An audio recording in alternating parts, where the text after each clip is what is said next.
안녕하십니까. 7주차 첫 번째 시간으로 항공안전법에 대해서 계속 연이어서 강의를 진행하도록 하겠습니다.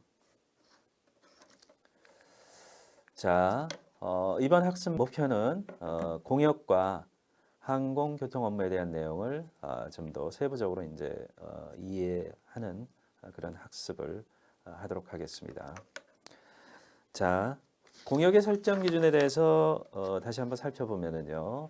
공역의 설정 기준 및 지정 절차 등 그 밖에 필요한 사항은 국토교통부령으로 정해져 있습니다. 항공안전법 제78조에 공역의 설정 기준은 시행규칙 제221조에 보면은 이제 공역의 구분, 관리 등을 표현을 해놨고요. 거기에 보면 이제 국가 안전보장과 항공안전을 고려할 것, 항공교통에 관한 서비스의 제공 여부를 고려할 것, 이용자의 편의에 적합하게 공역을 구분할 것, 공역이 효율적이고 경제적으로 활용될 수 있도록 할 것, 이런 부분이 들어가 있고요. 그 다음에 이제 항공기 비행 제한 부분은 이제 비관제 공역 부분이 있습니다. 비관제 공역 또는 주의 공역에서 항공기를 운항하려는 사람은 그 공역에 대하여 비행의 방식 및 절차를 준수를 해야 됩니다. 통제 공역에서는 비행 금지가 되고요. 단 국토교통부 장관이 정하는 비행의 방식 및 절차에 따라 비행하는 경우는 예외가 되어 있죠. 자, 통제 공역 비행 허가 신청서 지방 항공청장에게 제출을 하는데 여기 보면은 이제 항공안전법 시행규칙 제 222조 별지 제 84호자식에 통제 공역에서의 비행 허가 부분이 들어가 있습니다. 그래서 여기 이제 따라주면 되고요. 그 다음에 이제 공역위원회가 있습니다. 공역위원회는 공역의 설정 및 관리에 필요한 사항을 심의를 하고요. 국토교통부 장관 소속의 공역위원회가 구성이 되고요. 공역위원회 구성, 운영 및 기능 등에 필요한 사항은 대통령령, 즉 시행령에 규정이 되어 있습니다. 자, 그 다음에 이제 공역위원회 구성을 세부적으로 보면은 위원회는 15명 이내로 구성이 되어 있고요. 위원장, 부위원장 각 한 명이 있습니다. 그리고 위원들 하고요. 위원장은 국토교통부 장관이 지명하는 국토교통부 항공업무 담당 고위공무원 중 1인. 부위원장은 위원장이 지명하는 위원 중 1인. 이렇게 되어 있습니다. 그럼 공역위원회 위원들에 대해서 한번 살펴볼까요?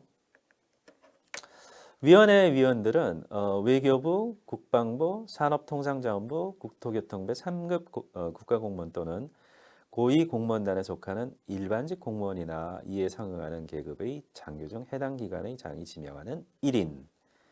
그리고 이제 우리나라에는 미군이 주둔해 있죠. 그래서 한국 주둔 미군 장교 중 주한 미군 사령관이 지명하는 1인. 항공에 관한 학식과 경험이 풍부한 사람 중 국토교통부 장관이 위촉하는 사람. 그래서 이제 위원회 임기는 2년인데요. 위원회 심의 사항에 대해서 한번 살펴보겠습니다. 위원회 심의 사항은 관제 공역, 비관제 공역, 통제 공역 및 주의 공역의 설정, 조정 및 관리에 관한 사항 심의 사항이고요. 항공기 비행 및 항공교통 관제에 관한 중요한 절차와 규정의 제정 및 개정에 관한 사항이 심의 사항으로 들어가 있습니다. 항공안전법 시행령 제11조에 나와 있고요. 또 있습니다. 또 살펴볼 수 있는 사항이 공역의 구조 및 관리에 중대한 영향을 미칠 수 있는 공항시설, 항공교통 관제시설 및 항행안전시설의 신설, 변경 및 폐쇄에 관한 사항, 항공기가 공역과 공항시설, 항공교통 관제시설 및 항행안전시설을 안전하고 효율적으로 이용하는 방안에 관한 사항, 이런 부분이 들어가 있고요.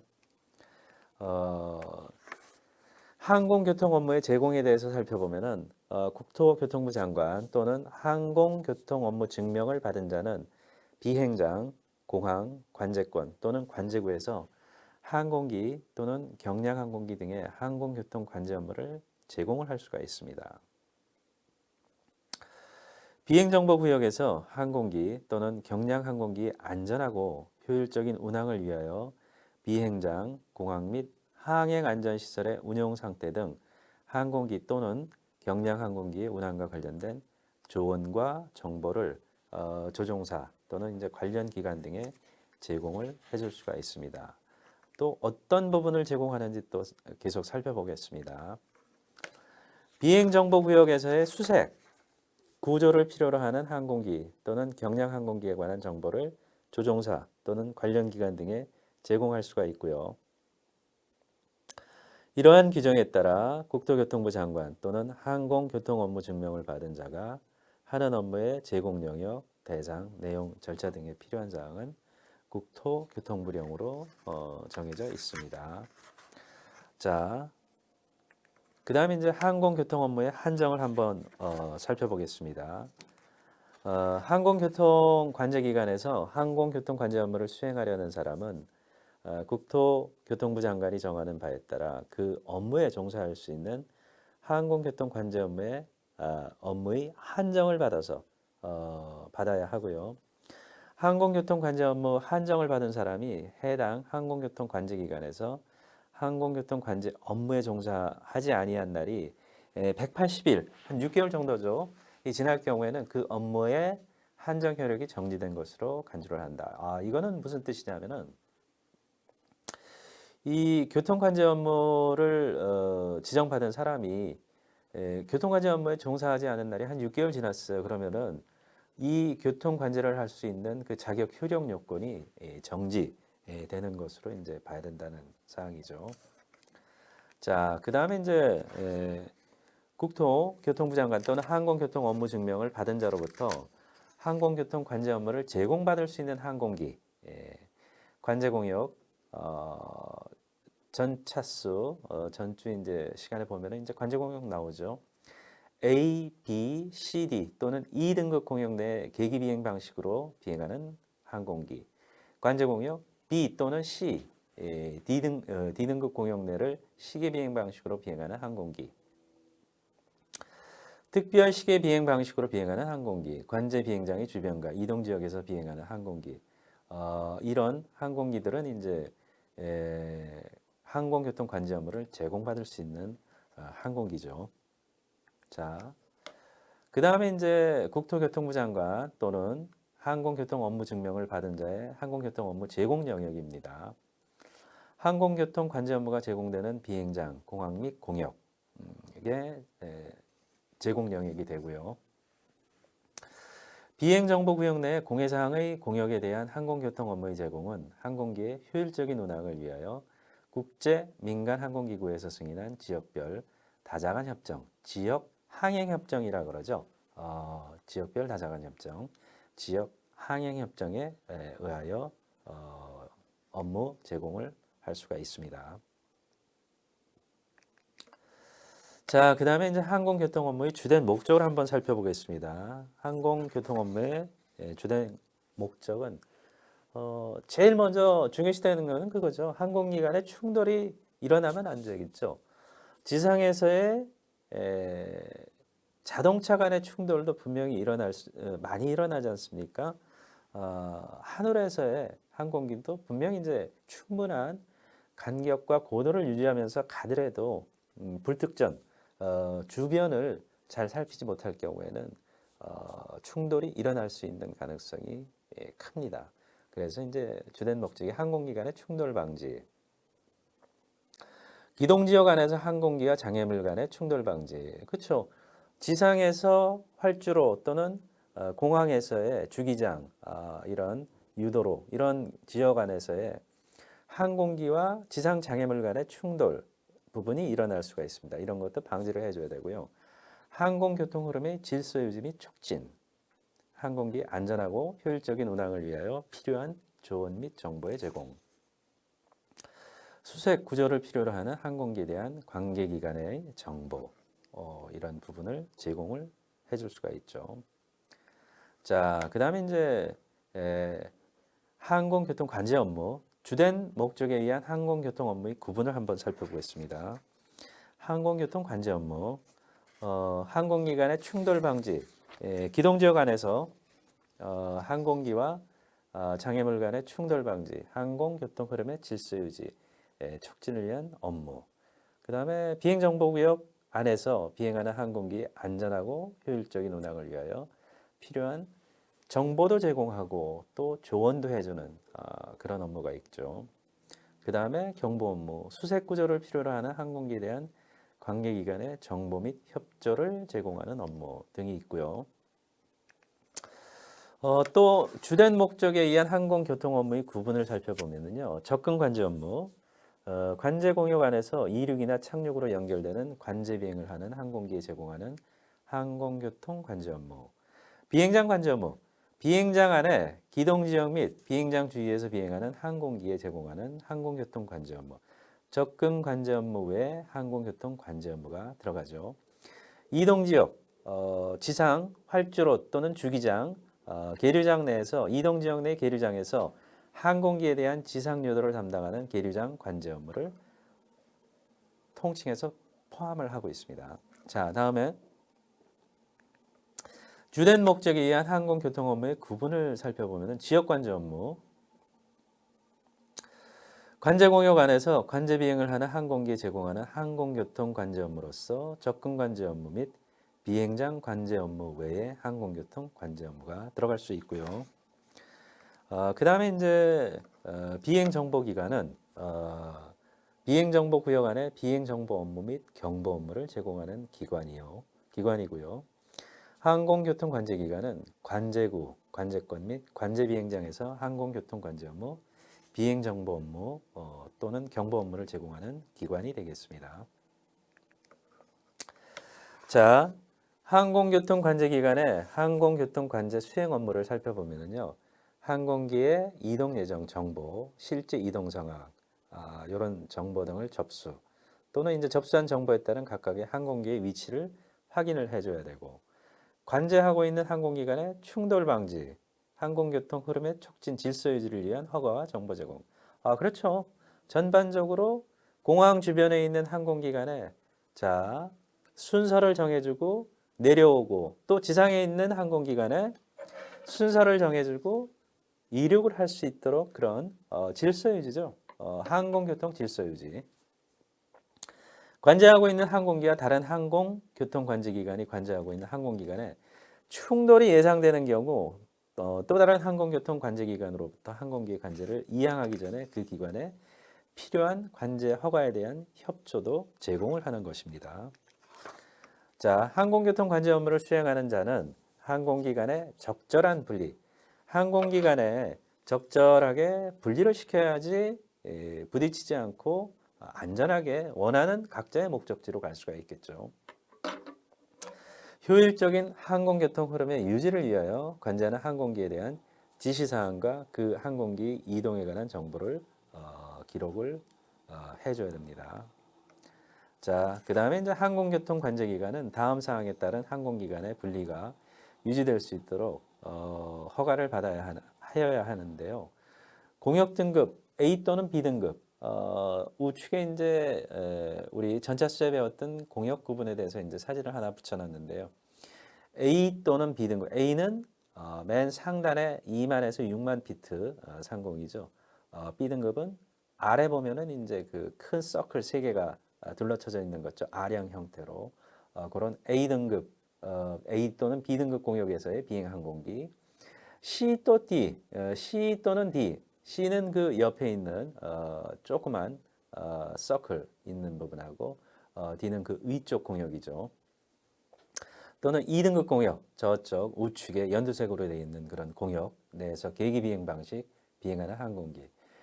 또는 이제 C등급 공역 내 계기 비행 방식으로 비행하는 항공기와 시계 비행 방식으로 비행하는 항공기에 대한 그런 관제 허가를 해줄 수가 있고요. 자, 그 다음에 이제 항공교통 관제기관은 다음 사항에 따른 항공기관의 분리가 유지될 수 있도록 관제 허가를 해줘야 합니다.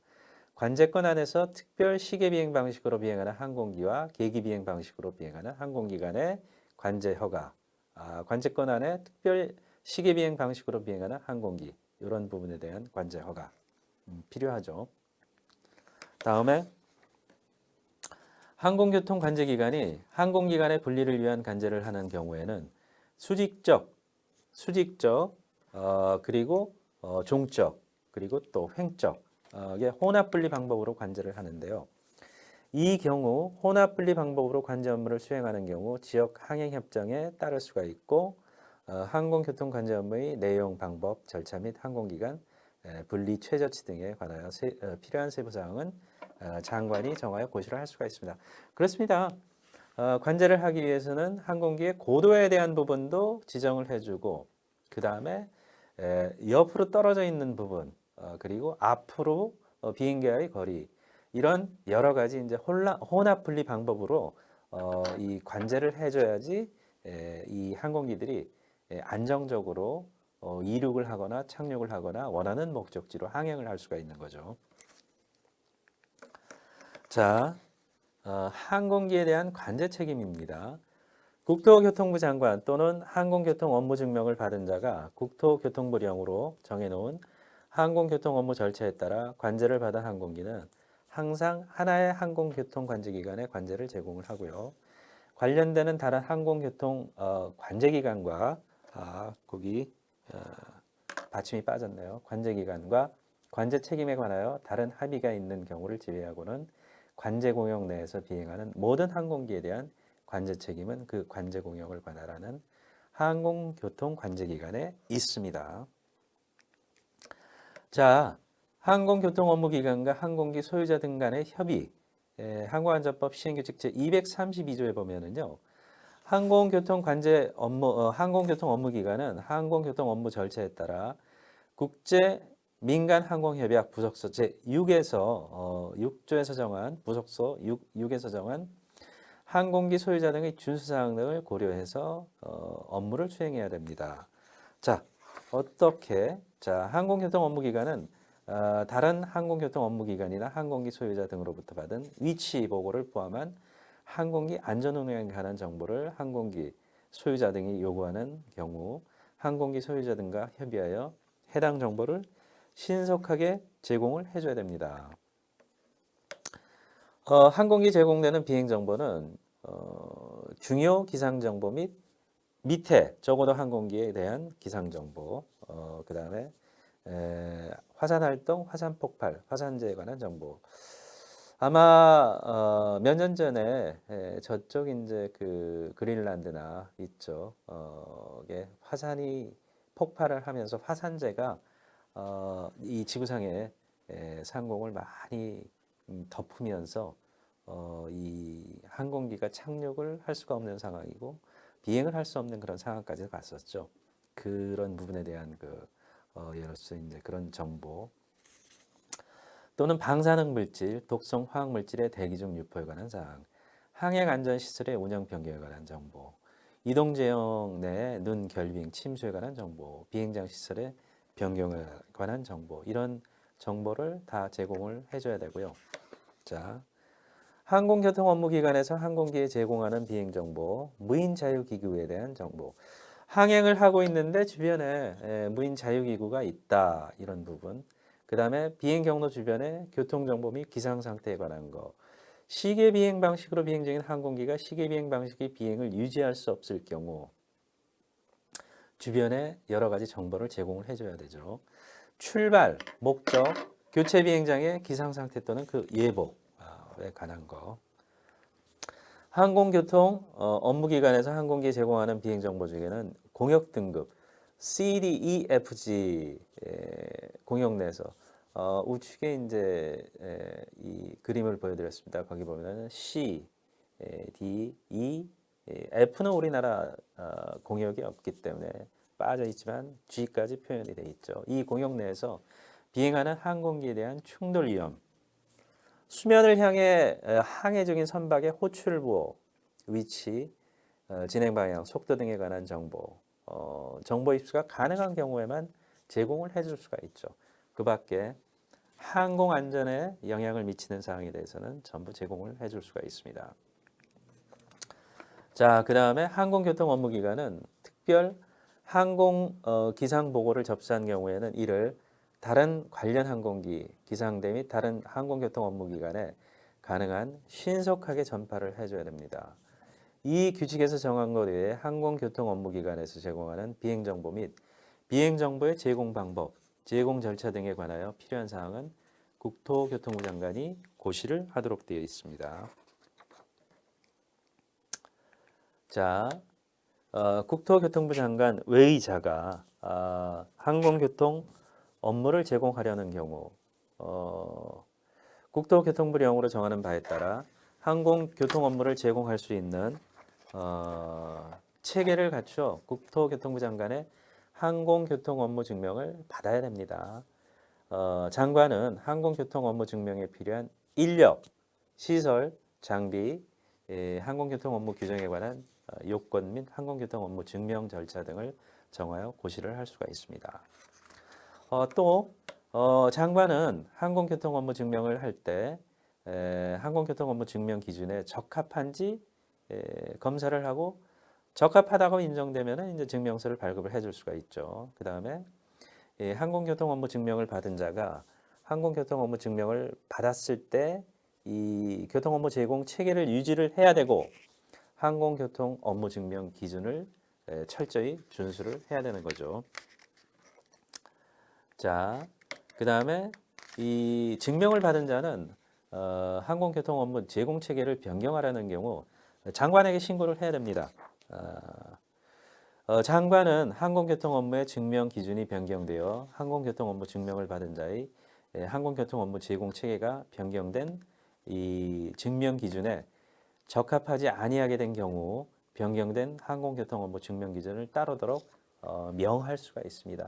그렇죠. 기준이라는 게 딱 정해져 있으면은 그 기준에 맞춰서 변경을 하더라도 그 기준에 맞춰서 변경을 해줘야 되는데 그 기준에 맞지 않았을 경우에는 정확하게 기준에 맞춰서 하시오 하는 명령을 내릴 수가 있습니다. 국토교통부 장관은요.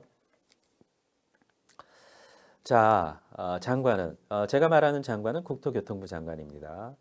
장관은 항공교통 업무 증명을 받은 자가 교통 업무 제공 체계를 계속적으로 유지하고 있는지를 정기적 또는 수시로 검사를 해서 이행 상태를 점검을 할 수가 있죠.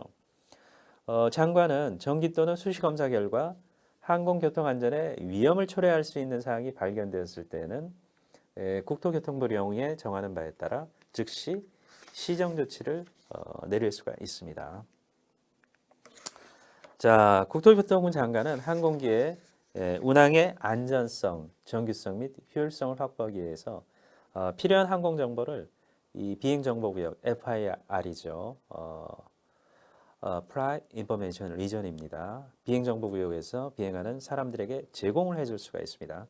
항공정보 내용은 항공안전법 시행규칙 제255조에 보면은 비행장과 항행안전시설의 공용의 개시, 휴지, 재개 및 폐지에 관한 사항, 휴지, 잠시 쉬는 걸 휴지라 그랬죠. 비행장과 항행안전시설의 중요한 변경 및 운영에 관한 사항, 비행장을 이용할 때 항공기 운항에 장애가 되는 사항, 이런 부분 제공해 줄 수가 있고요. 항공정보의 내용입니다. 비행의 방법, 결심고도, 최저 강하고도, 비행장 이륙, 착륙, 기상 최저치 등의 설정과 변경에 관한 사항, 항공교통 업무에 관한 사항입니다. 결심고도는 뭐냐 하면은 이제 DH 또는 Decision Height이라 그래갖고 착륙을 지속할 것이냐 비행기가 아니면은 실패 접근 절차를 수행할 것이냐. 그래서 이 항공기의 착륙을 결정하는 그 고도가 있습니다. 그래서 국내 공항의 결심 고도는 이제 인천, 김포, 김해, 제주 여기에 이제 정해져 있는데요. 인천 공항은 이제 활주로 가시거리가 이제 50에서 175m 미만. 그 다음에 이제 김포는 175m 미만. 김해는 550m 미만, 제주는 300m 이상, 김해가 550m 이상, 제주는 300m 이상으로 해서 활주로 가시거리를 기준으로 해서 결심 고도를 정해져 있습니다. 그래서 이런 결심 고도 또는 최저 강화 고도, 비행장 이륙, 착륙, 기상 최저치 등의 설정과 변경에 관한 사항을 알려줄 수가 있고요. 다음에 이제 그 다음의 공역에서 하는 로켓, 불꽃, 레이저 광선 또는 그 밖의 물건의 발사, 무인기구의 계류, 부양 및 낙하산 강화에 관한 사항, 진입 표면, 수평, 원추, 전입 표면을 초과하는 높이의 공역. 이거는 뭐냐 하면은 진입 표면은 이제 저기 그 우측 상단에 보면은 위아래로 활주로를 기준으로 해서 진입을 할 수가 있습니다. 그 부분이 이제 진입 표면이고요. 그 다음에 이제 진입 표면 바로 옆에 보면 이제 전입 표면이 있습니다. 전입 표면이라고 있고, 그 다음에 수평 표면, 그 다음에 삥 둘러갖고 원주 표면이 있습니다. 원주 표면. 원주 표면의 경사도는 한 약 20분의 1 정도 되고요. 전입 표면의 경사는 한 7분의 1 정도 되는데요. 전입 표면은 이제 항공기 운항 확보를 위한 장애물 제한 표면입니다. 그래서 이 진입로를 기준으로 해갖고서 약 5.1km 범위 내에서 이제 설정이 되어 있고요. 원주 표면은 이 공항 중심으로 해갖고서 한 1.1km 간격으로 해서 이제 들어가 있습니다. 그래서 항공로 안의 높이 150m 이상의 공역, 그 밖의 높이 250m 이상의 공역에서 그 밖의 항공기 운항에 도움이 될 수 있는 사항을 표현을 하고요. 전입 표면에 대해서 이제 세세하게 설명을 드리면은 항공기가 활주로의 중심선으로부터 벗어난 진입을 하는 경우가 있습니다. 그렇죠. 활주로의 중심선을 벗어나서 진입을 하는 경우 또는 이제 진입을 다시 이제 복행하는 경우가 있습니다. 이때 항공기의 안전하고 규칙적인 운항을 충분히 확보하기 위해서 설치되는 장애물 제한 표면입니다. 그 주변에는 실제 이제 항공기가 안전하게 착륙을 하려고 그러는데 살짝 벗어날 수도 있지 않습니까? 그래서 그 주변에 이제 장애물 같은 거를 다 제한을 해주는 그런 표면 상태가 전입 표면이 되겠습니다. 자, 항공정보 제공 방법에는 항공정보 간행물, 항공고시보, 항공정보 회랑. 항공고시보는 이제 노탐이라 그래갖고 자주 보는 우리 이제 초경량 비행 장치를 운영을 할 때도 노탐을 상시 자주 봐야 됩니다. 비행 전후의 정보를 적은 자료 등이 있고요. 자, 국토교통부 장관은 항공로, 항행안전시설, 비행장, 공항 관제권 등 항공기 운항에 필요한 정보가 표시된 항공지도를 발간을 할 수가 있습니다. 항공지도에 제공되는 사항은 비행장, 장애밀도, 정밀 접근 지형도, 항공로도. 우측에 있는 게 이제 국토교통부의 도심항공 교통지도입니다. 지역도, 표준계기 출발도, 도착도 등을 보여줄 수가 있고요. 항공지도에 제공하는 사항은 계기 접근도, 시기 접근도, 계기 비행으로 접근할 수 있는 것, 시기 비행으로 접근할 수 있는 것, 비행장 또는 헬기장, 또 비행장 지상 이동도, 항공기 주기도 또는 접편도, 항공도, 항법도, 그 밖에 이제 교통관제 감시 최저 고도, 그 밖에 장관이 고시하는 사항 등을 제공할 수가 있는데요. 이번 시간에는 이제 공역의 설정 기준하고 항공교통 업무에 대해서 공부를 했고요. 이번 시간에 과제물은 공역의 설정 기준에 대해서 설명하는 거, 공역위원회 심의 사항에 대해서 서술하는 거 두 가지를 드리도록 하겠습니다. 자, 다음 시간에 항공안전법에 대해서 계속해서 공부를 하도록 하겠습니다. 이번 시간 강의 마치겠습니다. 감사합니다.